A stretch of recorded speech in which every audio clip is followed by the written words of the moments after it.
Hamnet follows the lives of William Shakespeare and his wife Agnes as they build a family and suffer the grief of one of their children, which ultimately inspires Shakespeare's masterpiece, Hamlet. Hamnet is directed by Chloé Zhao and stars Jessie, Buckley, Paul Mescal, and many more. So Jeffrey, what do you think about Hamnet? Hamnet has been so far this divisive awards contender. It seems like every year we get one of those, so I just wanted to highlight that we had that in mind when we finally saw the film yesterday. There seems to be a vocal contingent of people that saw this at TIFF that said the sky opened and they saw God and it brought them to their knees and they were crying and just weeping in the theater, like rolling, losing their minds. And then, of course, because, the internet exists and Discourse puts everything through the ringer, there became a vocal contingent of saying quite the opposite, saying this is emotionally manipulative, this is grief porn, completely overwrought. This film has had quite the discourse around it, and unfortunately, you and I are both film literate people that, why are you looking at me like that? I'm looking at you like that because I don't know about all this discourse. When you were talking about these people like shitting on the film, I was all like, right, so maybe, my gosh, this is intense. Maybe no, you told me Breakfast All Day. You were like, well, they put out a... Yes, I saw Breakfast All Day review or just a part of it. And I saw that they were like lukewarm on the film or they didn't emotionally resonate. It didn't emotionally resonate with them and they didn't cry. A lot of the people I follow in the film community are like people that have similar taste to me, find it to be emotionally manipulative. I was just trying to keep that in mind when I was seeing the film. So I really wish that it was possible for us to just stumble into this movie and not know a darn thing about it. But unfortunately, I think that our expectations or our review of the film is always going to be framed by some sort of discourse like that, especially one that has been talked about. Maybe less so with you. Definitely less so with me. The only discourse I really had was that Breakfast All Day reaction and the trailer. And the trailer makes a very specific point to point out how wonderful this movie is. It has lots of blurbs from all these different editorials that talk about it being breathtaking, a revelation, etc., and a masterpiece. So I think that adds a little bit of weight to the expectation on this film. Either way, from whatever perspective, I'm just trying to frame that we're not stumbling into this movie randomly. Unfortunately, it comes with baggage. I'm definitely mixed on the film. It wasn't an outrage for me or anything like that. I thought that there was quite a bit to like in the first half. It had this quiet, profound poeticism that seems really natural to Chloé Zhao as a director. She has a talent for using the beauty of the natural world, not as pale nature photography as a lesser filmmaker, but I think a way to unlock the interior of her characters. And there's a very specific image in Nomadland that I always come back to when I'm thinking about that film. And late in that film, Frances McDormand is living in a house with all of these people. And it's after living on the road, it's kind of her test of domesticity again. And there's this great shot when she decides to leave the house of a baby's high chair, and it's framed against the window, and it's dusk. It's a gorgeous shot, but what that shot is able to do is tell us the life that she's leaving behind. If it's able to show what a domestic life is and a conventional life is of living in a house and being married and having children, that image conveys all of that to me in 5 seconds. So it's the entire third act of the film hinges on an image like that. And I think that she's very, very uniquely good at translating ideas that would be really expository or difficult to explain through her imagery and being able to develop a story in that way. There's a lot in this film that she does here. And I think particularly in the first half, there's quite a bit of that's effective. And I think in the second half of the film, she starts to lose that sense with having a more surface level portrayal of grief, at least in my opinion. The second half certainly has some powerful moments, but it also has some of the film's most obvious moments, and it lacks a lot of the poeticism and the wonder and the wistfulness and kind of elegy melancholy of the initial stretch of the film. This is actually the case with Nomadland too, even though I love that film, but I don't think Chloé Zhao is nearly as good of a writer as she is a filmmaker. She's somebody who is improvisational. She likes to look at certain images, find certain images, and then weed that into the story during the edit in ways that make sense with her poetic rendering, right? But I think when she loses that strong visual sense in the second half of the film, we have to then focus on her writing, which I think is a little on the nose and too expository. So I would say that I'm mixed, but the film does have some wonderful passages in it. Thank you for sharing that, because that was very illuminating for me, and I'm going to come back to some of the things that you said in a little bit. Chloé Zhao's films have always felt like an effort to show life at maybe its most authentic. She often approaches her films with camera work that is very documentary style, such as in Nomadland, creating this very observational tone with her characters. She also tends, as you said, to put a lot of focus on landscapes and nature, grounding her characters in feelings that are almost spiritual in a way. With Hamnet, I saw, I think, maybe an elevation in her visual direction as a director, especially in this first half, which we'll get into. I found the tone of this film to be much more ambitious than her previous work, and the themes being more weighty and dramatic. And I think she clearly is gunning for something here. And while I did find a lot to appreciate in the film from that visual artistic sense, I did find that my attachment and interest in the film varied in moments, to the point of where I was crying at the end of the film, but then I was also completely exhausted in other scenes in a not a great way. And so I did find the end to be very moving and redeemed much of what I found to be tepid in the second act. There's definitely a whiplash effect between some of the great scenes and some of the not so great scenes. Yes. And I agree with you. A lot of those great scenes start in the beginning of the movie. And I guess we could start there because we find our main character Agnes in the woods, but before we even see her on the ground, we see this visual of two trees and their roots intertwining. I liked this opening shot. The reason I liked it so much is later on down the road, I thought about it again when their relationship is building, Agnes's and William's relationship is building. And that's when I saw their lives metaphorically visualized with these two trees. They're these two trees that aren't the same. They have these little differences about them. So to me, that's like different personalities or different people. She makes a very conscious choice to have the camera go down from there to reveal Agnes on the ground in like the fetal position, curled up on the ground.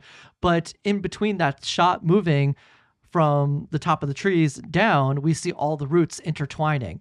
And, you know, to me, that's like a metaphor of these lives coming together. These roots are being built in this place. And that's kind of like the beginning metaphor for this first act of the film. It's kind of like if the screen had just displayed act one, the coming together of the love story. This would be it in a visual form. And so I really like that about the film, because this actually comes back a little later on where we see a group of trees. This time I counted, there was 5 of them, and each one resembles each person in the family. And I think that signifies... Well, that's really interesting. I didn't even notice that. Okay, so that's great.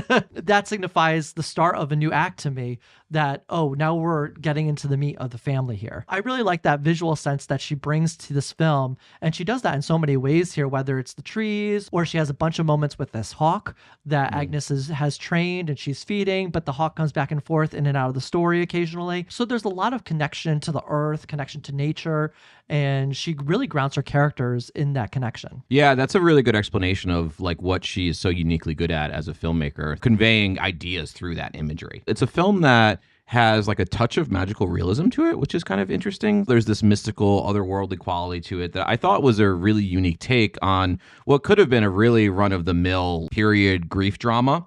But there is a scene where Buckley's character is observing these bees, and she's looking at the bees and seeing how they're very distracted and upset, and she was like, something is really messing with these bees. And it's like supposed to be this foreshadowing of like an ominous thing that's coming down the line, right? She says, let's keep the children inside today.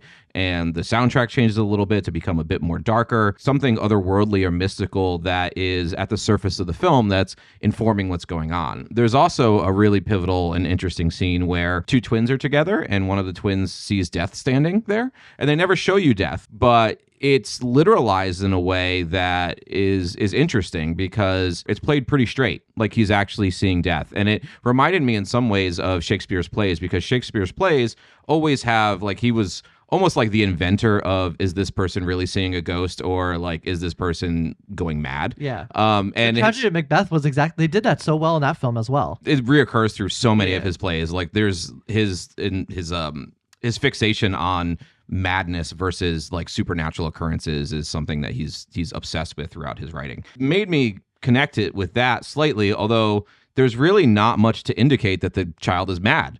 So anyway, I Sure. liked that element of the film. I thought that it brought an interesting color to what otherwise could have been like a really pale and just like kind of grief drama. Yeah, and they do the same in the beginning of this film. There's this very ominous tone when they show this big void in the ditch between these two trees in the Yes. forest. This is something that keeps coming back again and again throughout the film, but it really is setting the expectation something bad is going to happen here. When we have this building of this relationship between Agnes and William Shakespeare, played by Jessie Buckley and Paul Mescal in the film, she has this great spirituality and connection to the earth. Like there's certain mystical things, as you were talking about, like she could hold people's hands and she could feel what they're feeling or read their future or something like that. Yeah, to she's some very like degree. Earth Mother. Yeah, she always says that two children were going to be at her deathbed.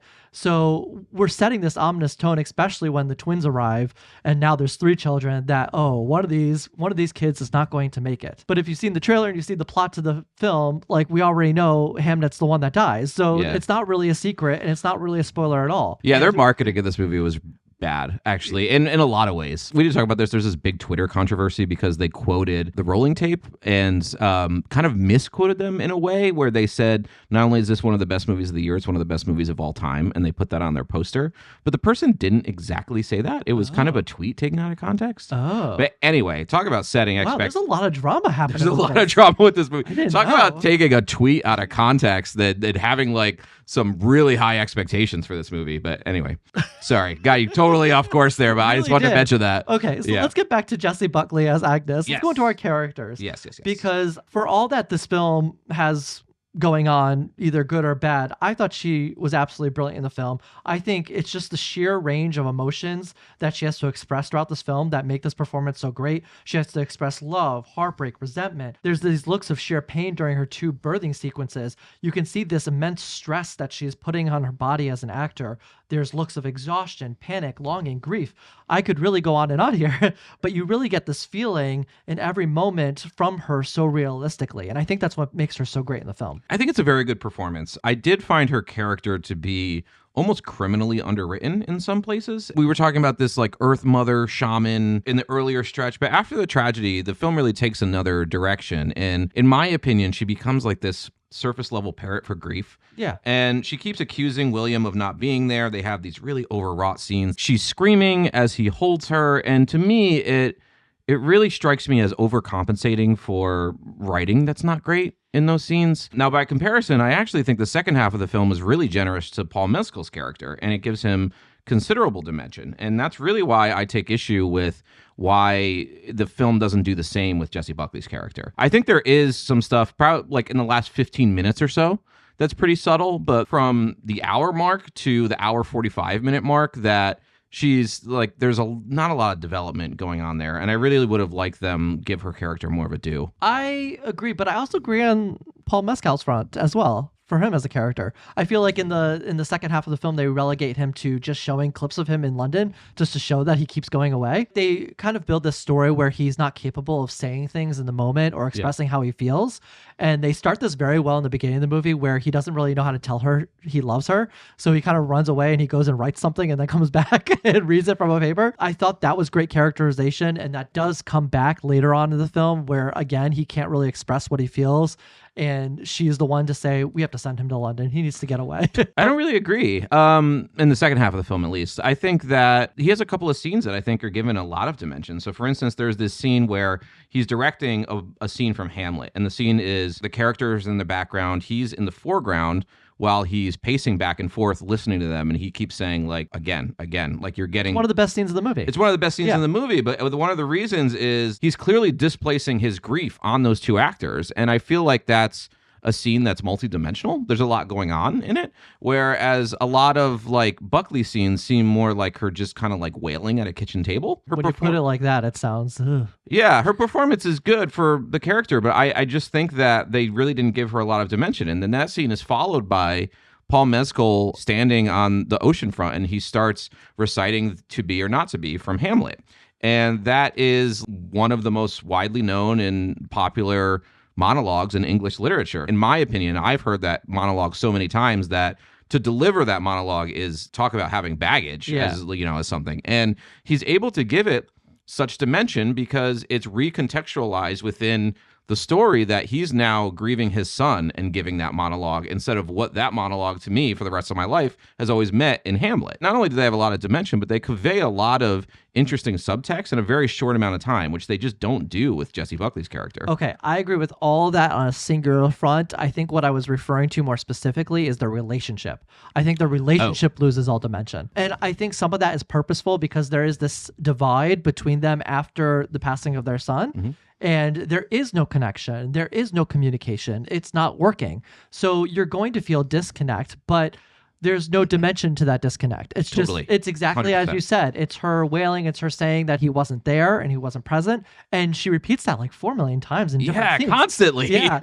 And I'm just like, we got to be doing something different here at some point. Yeah, you really only need to say that once. Can you imagine how powerful it could have been if she said it once and then they just let it hang in the air for the other scenes they were together? Yeah, that's like, so why does she true. have to keep Oh, saying gosh. it? Yeah. Anyway. Going from there, I want to get into Jacobi Jupe because I thought he was absolutely fantastic in this film. So good. He is one of the best young actors I've seen in a movie in quite some time, I would Yeah. say. There's so much emotional maturity in this kid's acting that's just completely beyond his years. He has some truly heartbreaking scenes. One is focused around an illness where he portrays such desperation in this moment, especially at trying to save his sister. And then there's another that doesn't require any words at all, where he's about to go into this void and he just looks so pained, but also at peace. Yeah, totally. I was texting our friend Kate, who saw this a couple days before, and I was like, I'm really worried that I'm not going to like this movie and blah, blah, blah.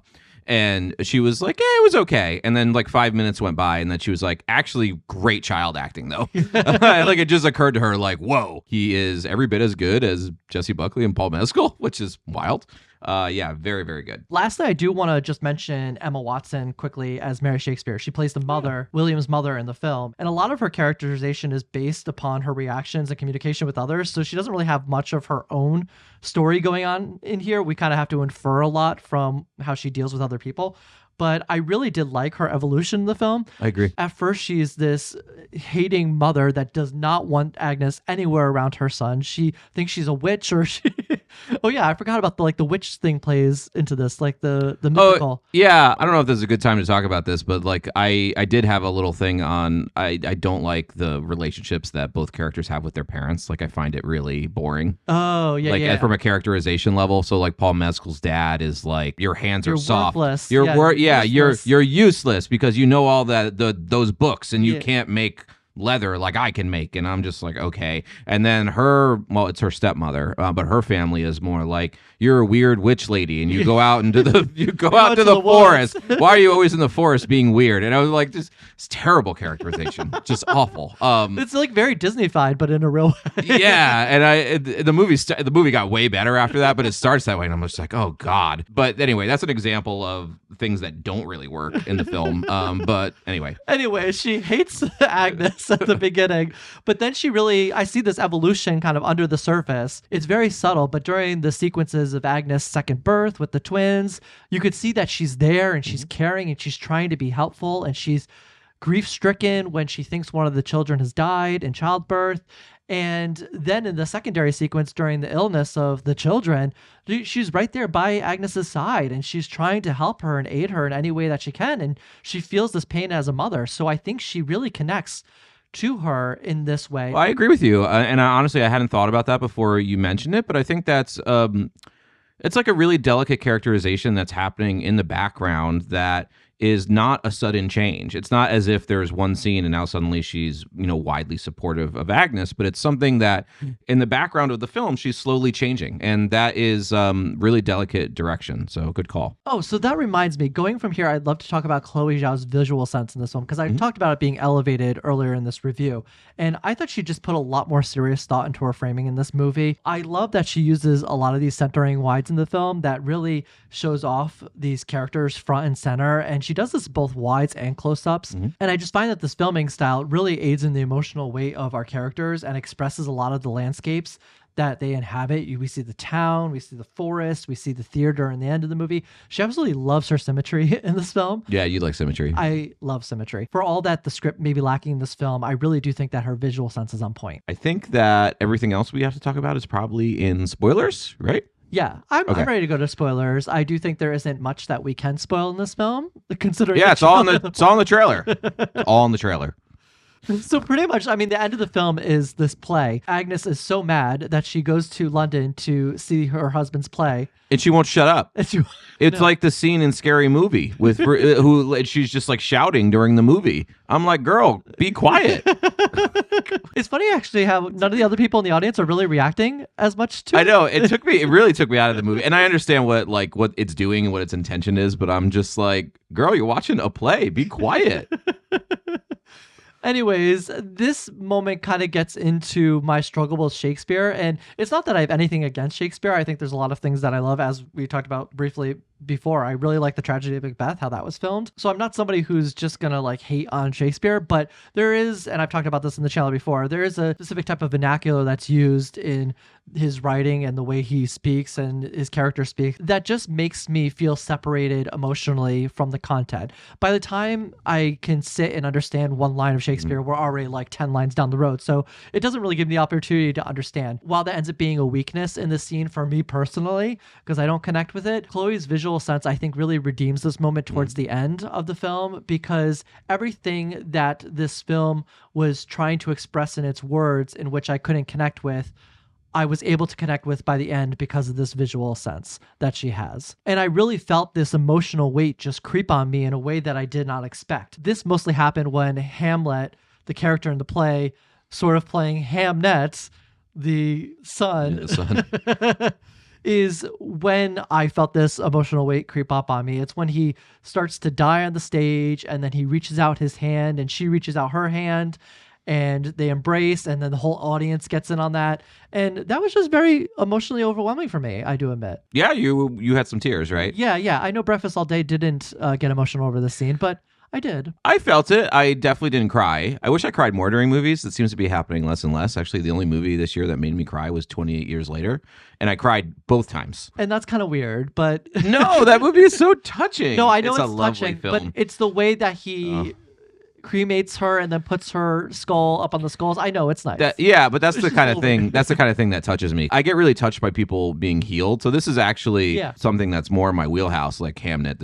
And I get really touched by that, but also an acceptance of like death and some sort of like philosophical revelation. That's the type of stuff that usually makes me cry. You were talking about, and I was talking about at the top of the review, that Chloé Zhao has like a very good visual sense in terms of her communicating ideas through the visuals instead of like telling it to you through expository dialogue. It's one of her like many talents, but something that she's uniquely gifted at, I think, as a filmmaker. One of the moments early in the film is when Paul Mescal sees this big hole in the ground, and there's kind of this like eerie sound. The soundtrack gets a little more foreboding, and you could tell that something bad is going to happen. It's foreshadowing something negative is going to be impacting this family. And very, I think, tenderly and interestingly, they bring that back within the set of the play later in the film. So in the middle of the set of the play is the forest, and then there is like almost a doorway that mimics this hole that he saw earlier in the film. As Hamnet is walking through that hole, simultaneously we're seeing people healed and him able to move on into the other realm, right?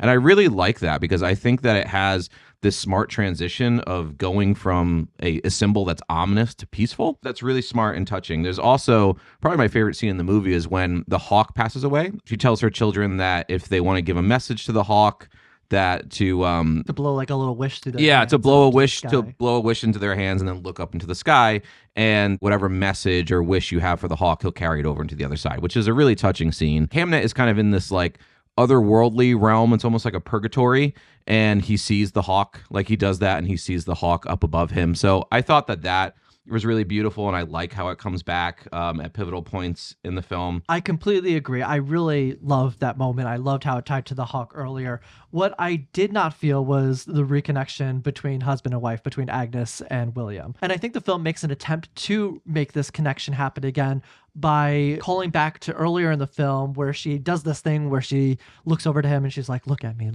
And then he finally looks over at her, and she plays this out again right there in front of the stage, and he does look over. And I do think it's very sweet and poignant of a moment, but I'm not sure it does enough to redeem this connection that I feel was lost during the second half of the movie. Yeah, I agree. And I think that if there was more dimension to the issue that they had in their marriage, then there would actually be something to solve. I totally agree. I think that I needed to see more of him, for example, working on the play. I thought that one scene was absolutely phenomenal, but I needed more of that. I needed to see him doing other things like working on this play and seeing his grief play out in real time besides him just walking the streets of London. I think too much time is paid attention to scenes such as that. And I think that would have given this final moment so much more emotional impact. For example, like when Paul Mescal's in that scene after the play, after he walks off stage and he really breaks down. It's really a moment where you see that he's released so much of this grief that he's been harboring for so long in writing this play.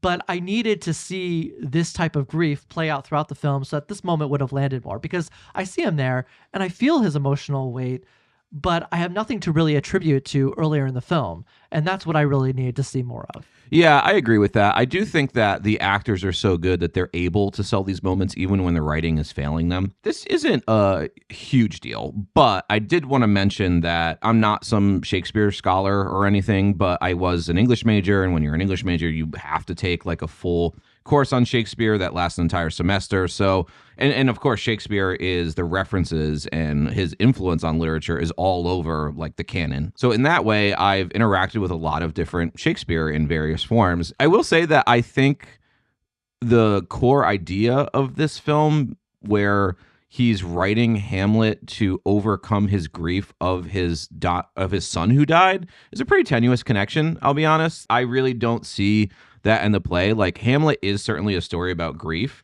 but it's more about grief driving you to madness, and like the thin line between revenge and madness, and like what people show you versus what they're saying behind your back. Hamlet is a very multifaceted character and a very multifaceted play that you can interpret it in a variety of directions, but I really would be shocked if anybody went to see the play of Hamlet and came away feeling healed for a loved one that had passed away. Like, it doesn't really read in the play, in my opinion.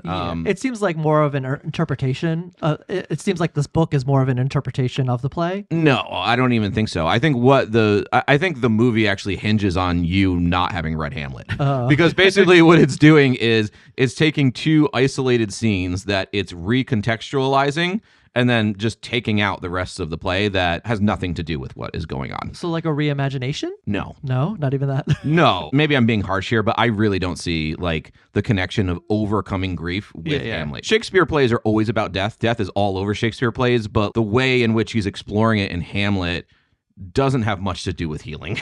I'm just putting that out there. I think it's a strained connection. All right, so you ready to go to grades? Yes, I'm going to give this movie a B. I think that at some points, the writing is just really lazy. It's such an uneven film because you can have scenes that are so deeply touching and like so beautifully rendered, and that paired with, frankly, scenes that are so hammy and so on the nose. It was some of the worst scenes I've seen in cinema this year. That scene of him, I think, drunk writing, and some of the scenes with his dad is like really on the nose stuff that should have just been cut out. But so much of the film is, as I said, really beautifully rendered, and a lot of it really works. Unfortunately, it is just paired with some stuff that didn't work quite as well, and I wish that the writing was as up to task as the actors are, and I wish Chloé Zhao's talents as a writer matched her talents as a director. I give the film a B as well, which is funny because I think I liked it just a tad more than you, maybe because of its emotional weight, so I'm giving it the same grade, but I want to say in conjunction with that I think I liked it just a little bit more. Yeah. I think the film has some really amazing bright moments. I think that scene with Paul Mescal doing the play with the two actors behind him, it's a one-take scene. That's absolutely fantastic, the way he acts through that. And also the scenes in the beginning with the hawk. I love the way that the hawk plays again later on. Jacobi Jupe is absolutely fantastic in this movie, deserves any accolades that he gets. I really was emotionally overcome by the end of this film, which I think redeemed it in some ways from that middle portion of the film, that back half that I just sat there being like, okay, we're not learning anything, nothing's changing, nothing's evolving with any of these characters. The mother was the only one that I saw an evolution in. Yeah. I wish that a lot of these visual flares that I saw early on in the film played themselves a little bit more in the back half of that movie. Though I will say that scene where he dies is actually really good. Like all the drama we talked about at the top of the review with this movie, I really thought I would be on the other end where I would be like, I really didn't like this. But I did end up mostly liking it. But like watching the first half, I'm like, what are people talking about? This movie's really good. And then it finds some flaws. But aside from that, it's okay. All right, and that's it for our review of Hamnet. Hamnet is currently in theaters. Let us know in the comments, what did you think about this film? As always, thank you guys for watching, and we'll see you next time.